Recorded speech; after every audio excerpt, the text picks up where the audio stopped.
Today we will be introducing you to the dinosaurs of Jurassic Park 3. Jurassic Park 3 is the third installment in the Jurassic Park franchise. However, it's the first one not directed by world-renowned director Steven Spielberg. However, we still get to meet some great dinosaurs.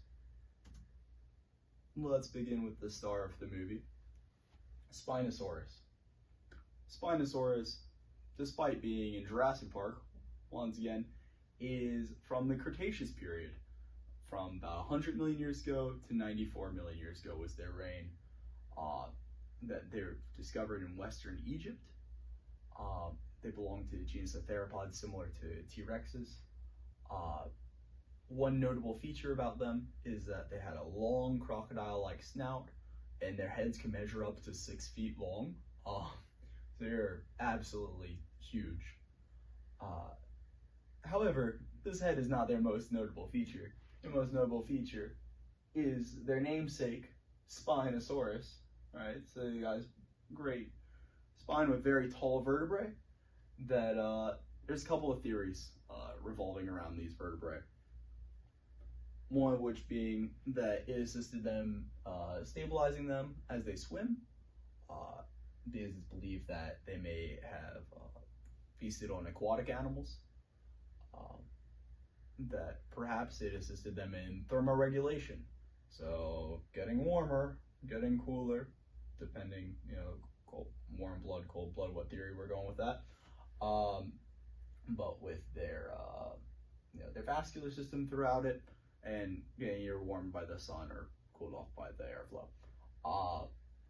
It could have been used as a mating display, similar to how we see, the Florida anoles with their throat coming out. Or if you subscribe to the dinosaur shrink wrap theory, perhaps they were much larger and it was more like a hump that was full of fat, and we're really just skinnying them down and making it look like a sail. However, that's a bit of a fringe theory.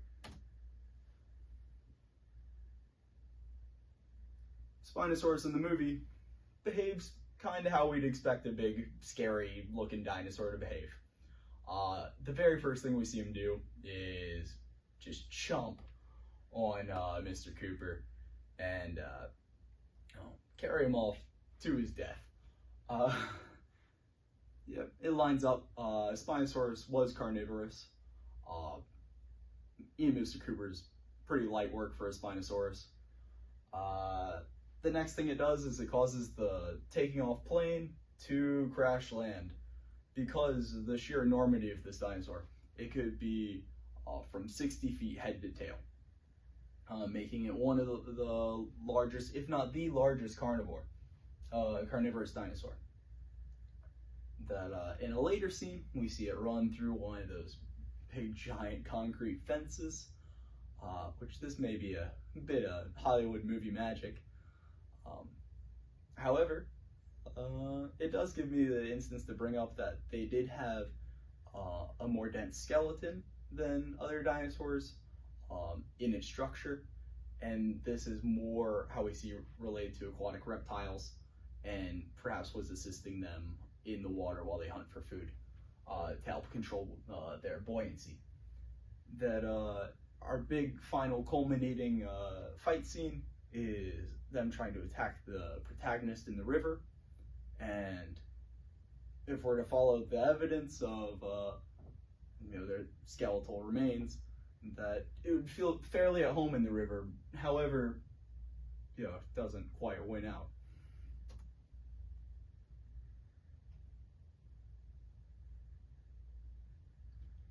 Alright, we get visited by an old familiar favorite in the Jurassic Park franchise, and that is the Tyrannosaurus Rex.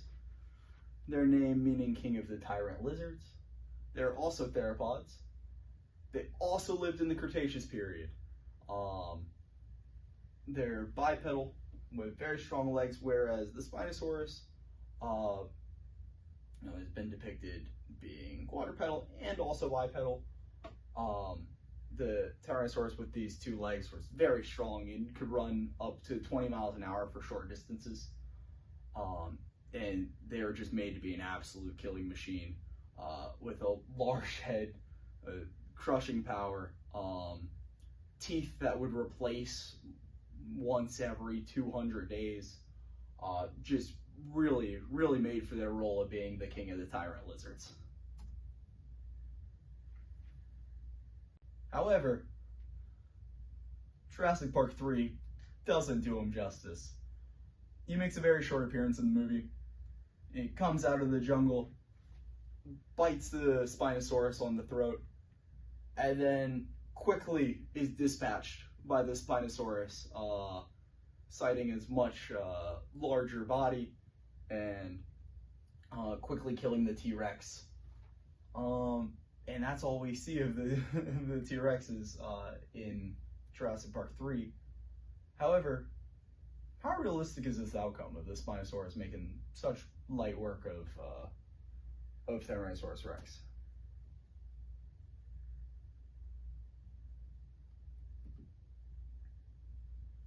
Well, before we analyze the matchup, we do have to address some key problems.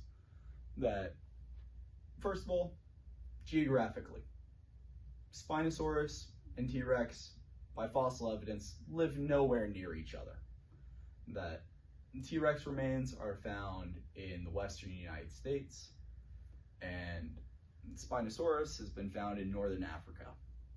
Not very close, and also during the Cretaceous period they would be nowhere even close. The next issue we have to deal with in this matchup is the time frame. That Spinosaurus completely died out by the time T-Rex comes on the scene, with Spinosaurus coming at 100 million years ago in 94, and Tyrannosaurus Rex at 85 to 65 million years ago. But let's have some fun. Let's, do our best at analyzing who would win this matchup. In bite force, T-Rex has got it. They have bite force of 6 tons, with the Spinosaurus having a measly 2 tons.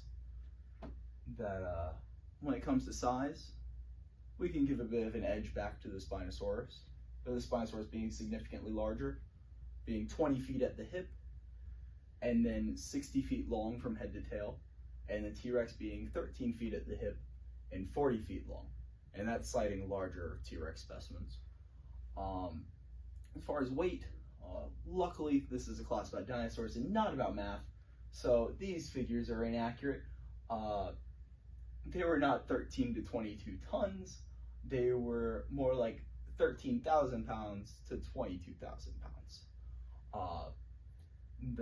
For the Spinosaurus, once again having that size advantage on the T-Rex as is depicted here, and the T-Rex weighing in at about 4 tons to 7 or 8 tons. Alright. However, we gotta give the edge back to the T-Rex when it comes to teeth. Spinosaurus teeth were very similar to that of modern crocodilians. They were conical in nature, so nice smooth cone shape, great for piercing, great for catching fish. Whereas the T-Rex, their teeth are ridiculous. They're varied, so different teeth for different jobs. They have serrations. They also are reinforced along the seam of them to make them even stronger to hold up to the crushing power of the Tyrannosaurus Rex. So, given the facts, most likely it would not have been as easy as a fight for the Spinosaurus as Jurassic Park 3 makes it seem. Next, we are visited by another old favorite, the Velociraptor. And my slide's going to quickly change because my computer is super old. However, the main thing we need to focus on for the Velociraptors is how overstated they are in the movie.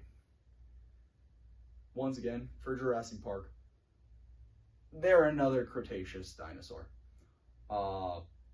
They lived in Central and Eastern Asia. Now let's start with some of the issues.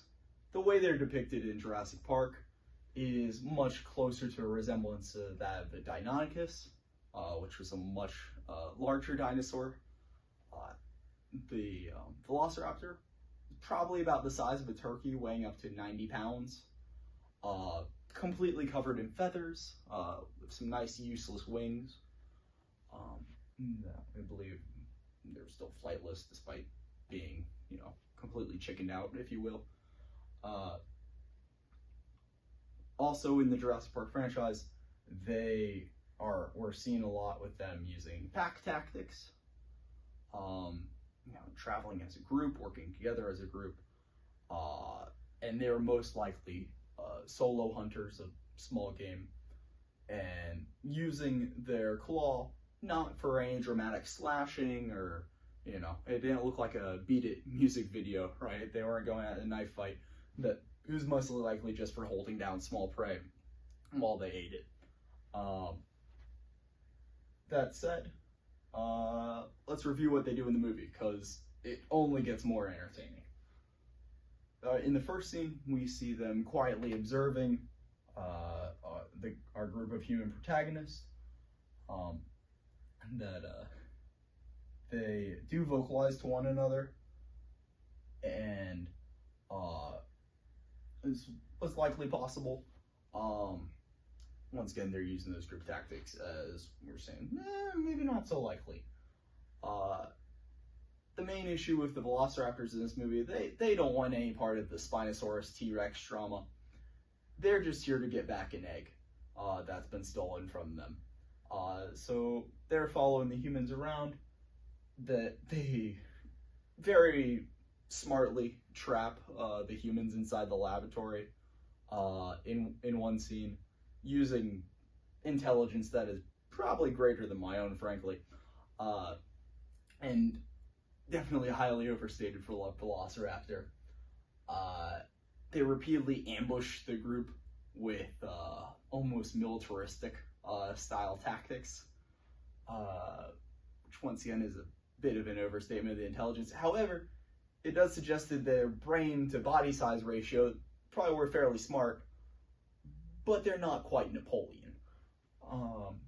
And then finally, to really top it all off, the Raptors participate in fair trade with the humans in the end when that egg is returned, and these humans that they've been hunting throughout the entire course of the movie, they no longer are in pursuit to kill. They take their egg and leave the humans alone.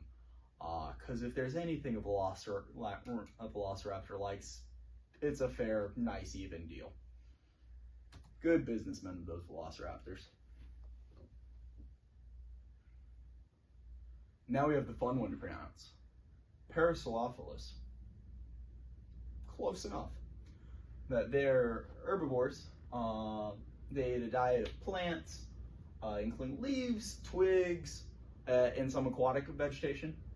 That they grew up to 30 feet long, 31 feet long if we want to be super exact with how I made the slide, and it weighed about 2.5 tons. So you're not small guys. We've moved a bit up in scale from our tiny turkey-sized Velociraptors. A neat thing about the Parasaurolophus was that they, similar to the Spinosaurus, they were capable of being both bipedal and quadrupedal, and that they have these large crests that have a hollow area within them to where they could communicate with the herd members, or at least that's how it's theorized. In the movie, we see them featured in a herd. Like many of the herbivores they all see in Jurassic Park 3, they're not quite as sexy, quite as glamorous as the carnivores for Hollywood. So we see them only in this brief scene where they're grazing. They hear the Spinosaurus off in the jungle, and it spooks them, and they get caught up in a massive stampede. Due to their herd-like nature, they stay with the group. So this is the Corythorosaurus, and it is crest-shaped, especially known for its helmet. Kind of similar to the Carithian helmet. It is an herbivore, so it's mainly it's fed on plants, primarily leaves and vegetation. Sound production, so it's likely used its crest for vocalization and mainly communication. So that's mainly what its sound is based off of, is like for vocalization and communication. It is a very, very social dinosaur. So it is believed to live in herds for protection and socially like interaction. So to be socially like talking, or not talking, but just socially interactive. So the size, it grew up to 28 to about 30 feet long and weighed about 3 to 4 tons.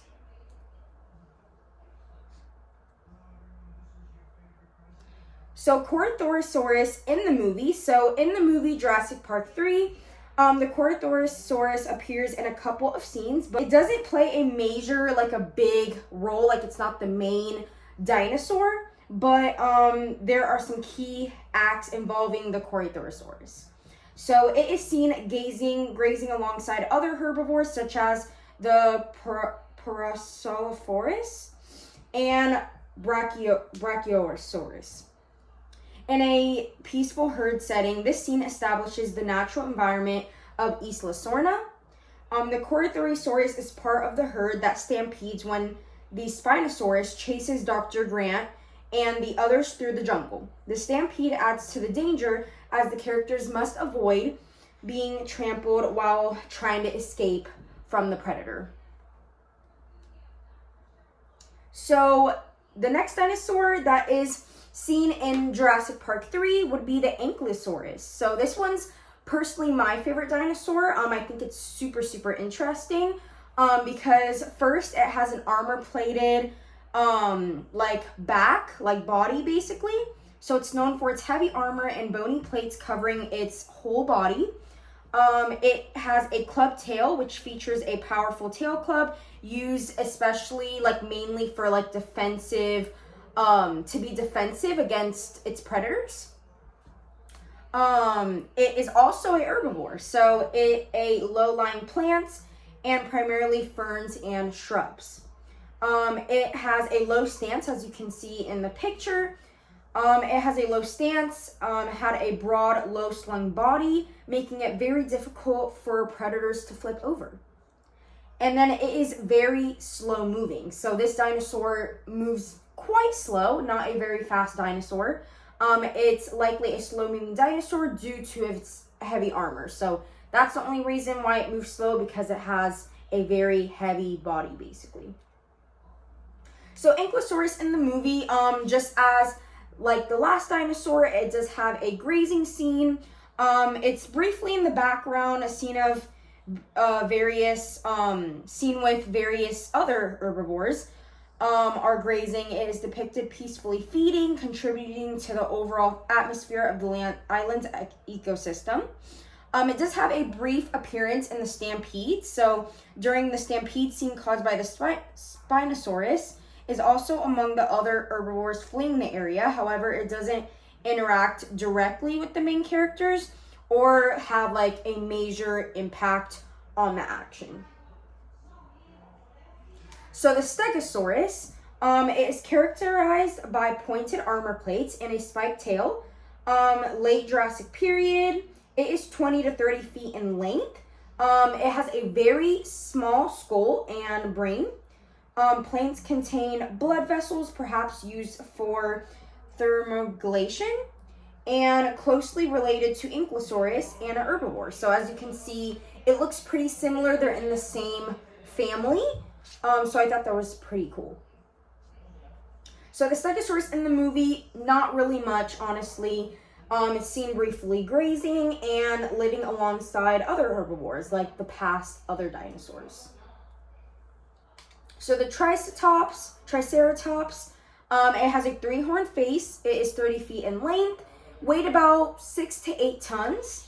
Also an herbivore, and it did live in the late Cretaceous period. The beak is like a parrot beak, so I thought that was super interesting that it did have a beak like a parrot. And it could survive a T-Rex encounter. So if a T-Rex went to go attack it or just getting close to it, it could survive a T-Rex getting close. So Triceratops in the movie, it is seen running with the other herbivores, which the other dinosaurs, demonstrates the coexistence on the island between herbivores, and is seen running from Spinosaurus.